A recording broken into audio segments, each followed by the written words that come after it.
नए G23 जैसे अनौपचारिक समूह का हिस्सा बन सकते हैं, जिसमें शशि थरूर, मनीष तिवारी, कार्ति चिदंबरम, कमलनाथ, DK शिव कुमार जैसे नेता शामिल हैं। दावा यह भी किया जा रहा है कि नेताओं में से कुछ आने वाले महीनों में पार्टी छोड़ भी सकते हैं।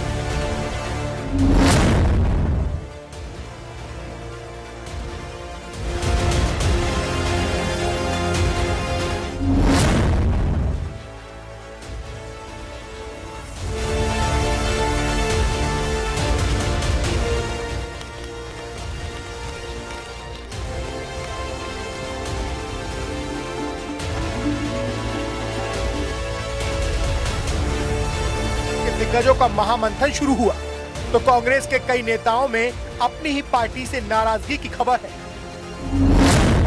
सूत्रों के मुताबिक खबर है कि बिहार चुनाव में मिली हार के बाद पार्टी के कई बड़े नेता अनऑफिशियली G23 जैसे ग्रुप बना सकते हैं।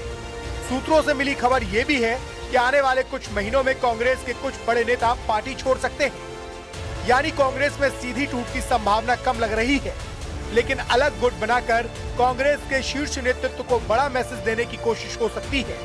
इसके पहले बिहार में प्रचंड जीत के बाद पीएम मोदी भी ये भविष्यवाणी कर चुके हैं कि कांग्रेस में विभाजन हो सकता है। जो कांग्रेस के नामदार हैं, ये जिस रास्ते पर कांग्रेस को लेकर चल रहे हैं, इसके प्रति घोर निराशा, घोर नाराजगी अंदर ही अंदर पनप रही है। और मुझे तो आशंका है, हो सकता है कि आगे कांग्रेस का एक और बड़ा विभाजन हो। बिहार विधानसभा चुनाव में महज 6 सीटों पर सिमटी कांग्रेस में हाहाकार मचा है। कांग्रेस पार्टी में जो नेता नाराज बताए जा रहे हैं, उनमें शशि थरूर, मनीष तिवारी, कार्ति चिदंबरम, अखिलेश प्रसाद सिंह, संदीप दीक्षित, DK शिव कुमार और अहमद पटेल की बेटी मुमताज पटेल, तारिक अनवर, कमलनाथ और आनंद शर्मा जैसे बड़े नेताओं के नाम सामने आ रहे हैं। बिहार में बुरी तरह से हार के बाद कई कांग्रेसी नेता पार्टी की रणनीति पर प्रहार करने में लगे हैं। यानी एक तरह से राहुल गांधी और मल्लिकार्जुन खड़गे की नीतियों का विरोध शुरू हो गया है। जो आपके साथ लॉयल है वहीं पे टिकट चली जाती है, तो जाहिर है ऐसे बहुत सारे फैक्टर्स हैं जो एट प्ले आते हैं। Plus as a Muslim community, आज मैं भी मुसलमान हूं, मैं ये कह सकती हूँ कि मैं जब जाती हूँ और लोगों से इंटरेक्ट करती हूँ, मुसलमानों से भी, कहीं ना कहीं उनको जब ऑप्शन मिलता है तो वो चले जाते हैं, क्योंकि they feel that they are taken for granted vote bank. अब कुछ न कुछ तो गलतियां हुई होंगी, उसको विचारोपरांत ही कुछ निश्चित कहा जा सकता है।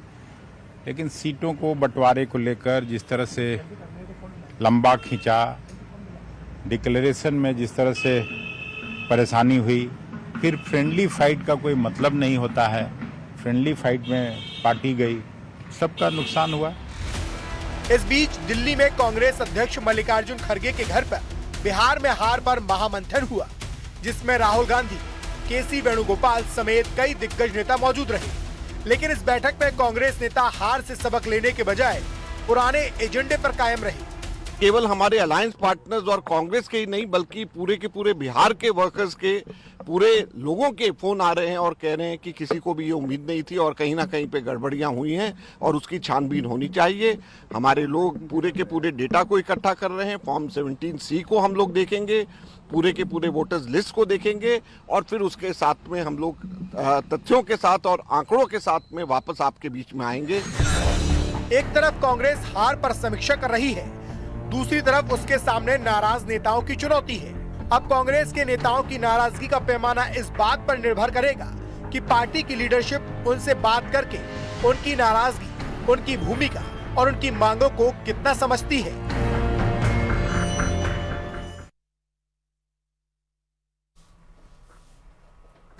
तो वहीं 2025 के बिहार चुनाव के नतीजे आते ही प्रशांत किशोर के बड़े बड़े दावे हवाई हो गए हैं और अब हवा में उड़ते हुए दिखाई दिए हैं।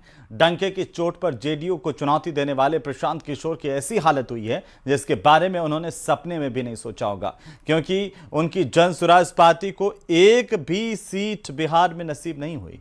रिपोर्ट देखिए।